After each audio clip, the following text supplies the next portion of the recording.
আসসালামু আলাইকুম। Hello everyone, welcome back to my channel awesome maker 5 minute crafts. আশা করি সবাই ভালো আছেন। আলহামদুলিল্লাহ আমিও ভালো আছি। আমার আজকের ভিডিওটি হচ্ছে ফেলে দেওয়া লেবুর খোসাটি না ফেলে কাজে লাগানো। সচরাচর সব বাড়িতেই লেবুর শরবত, ভাতের উপরে লেবু খাওয়া হয়ে থাকে এবং সে খাওয়ার পরে সে লেবুর যে খোসাটি থাকে সেটা আমরা এখন কাজে লাগাবো থাল বাসন মাজার কাজে। চলুন দেখে আসি ঝকঝকে থাল বাসন মাজার জন্য লেবুর খোসাটি কিভাবে আমরা কাজে লাগাতে পারি। ঠিক ভিমবার যেভাবে কাজ করে লেবুর খোসাটি ঠিক সেভাবেই কাজ করবে, তবে লেবুর খোসার সাথে ঠিক দুটি উপকরণ মেশাতে হবে যেটা আমাদের বাসাতেই থাকে। আমি এখানে লেবুর খোসাটি খুব সুন্দরভাবে 10 মিনিট গরম পানিতে ফুটিয়েছি।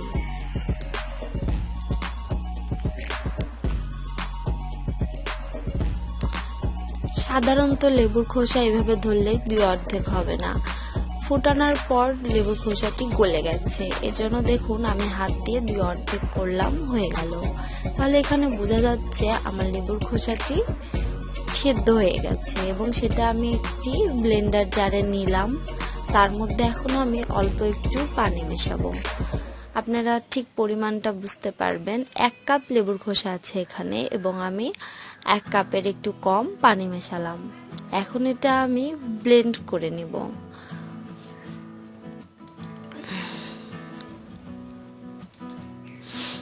খুব সুন্দরভাবে এখন এটা ব্লেন্ড হয়ে যাবে।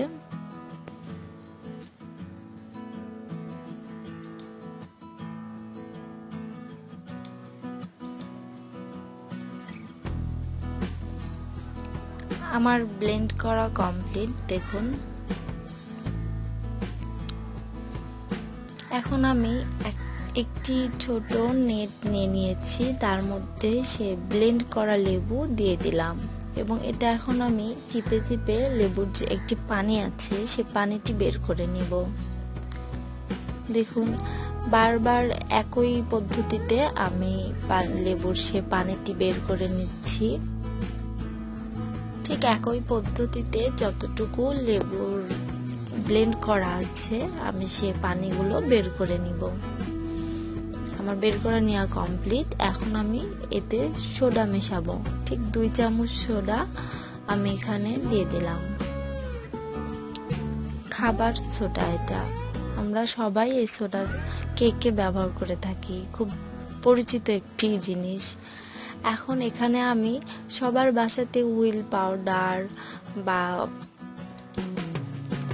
বা সার্ফ এক্সেল থাকেই। আমি এখানে হুইল পাউডারের জার থেকে ঠিক 6 চামচ হুইল পাউডার নেব এবং এখানে খুব সুন্দর করে মেশাবো।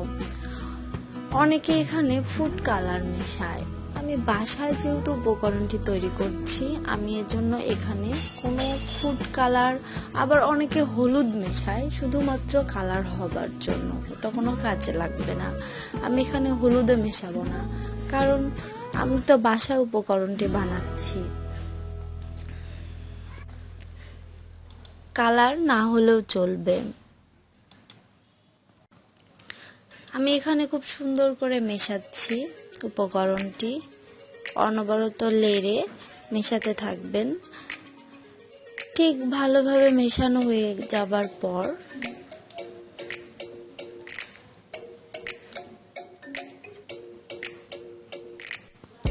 আমার এটা কমপ্লিট হয়ে যাবে।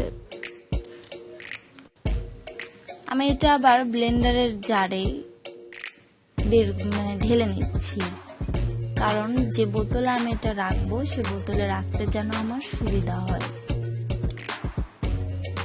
আমার বাসায় একটি সয়া সসের বোতল ছিল, সে বোতলে আমি এটা ভরে নিচ্ছি। আমার ভরে নেওয়া কমপ্লিট। দেখুন এটা দিয়ে এখন খুব সহজেই থাল বাসন মাজতে পারবেন।